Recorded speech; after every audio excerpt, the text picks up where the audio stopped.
Question में कहा गया है कि एन इन्फ्लेटेड बलून मतलब एक फूला हुआ गुब्बारा है और उस गुब्बारे से आपने एक हैवी रॉक अटैच कर देनी है। ये फूला हुआ गुब्बारा बनाया और उससे आपको एक हैवी स्टोन अटैच कर देना है, काइंड ऑफ दैट।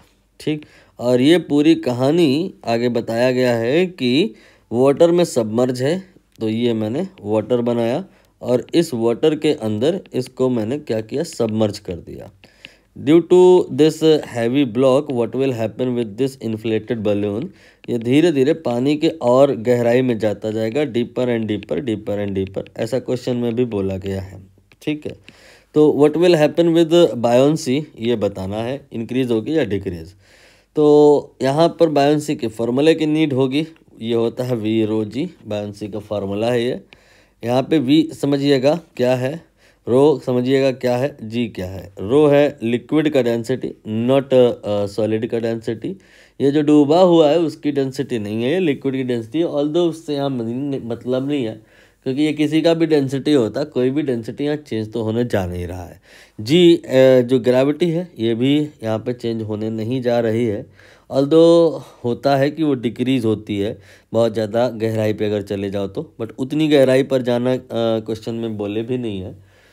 हालांकि चले भी जाओगे तो भी आंसर उतना ही आएगा, बट यहाँ पे हमें इसको और इसको चेंज नहीं होते हुए मानना है। These are not going to change here. You have to think what about weak is there will be change in volume.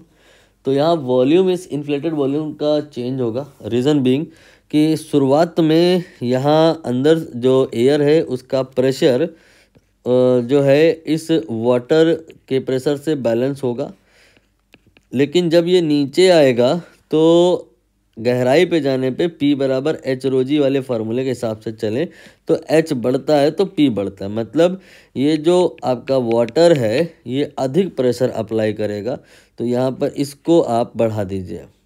अगर ये कहानी ज़्यादा गहराई पे आ जाए तो आप समझ गए कि क्या होगा। इसमें प्रेशर बढ़ जाएगा अगल बगल से, ऊपर नीचे से, दाएं बाएं से, तो ये बलून आपका श्रिंक हो जाएगा, छोटा हो जाएगा।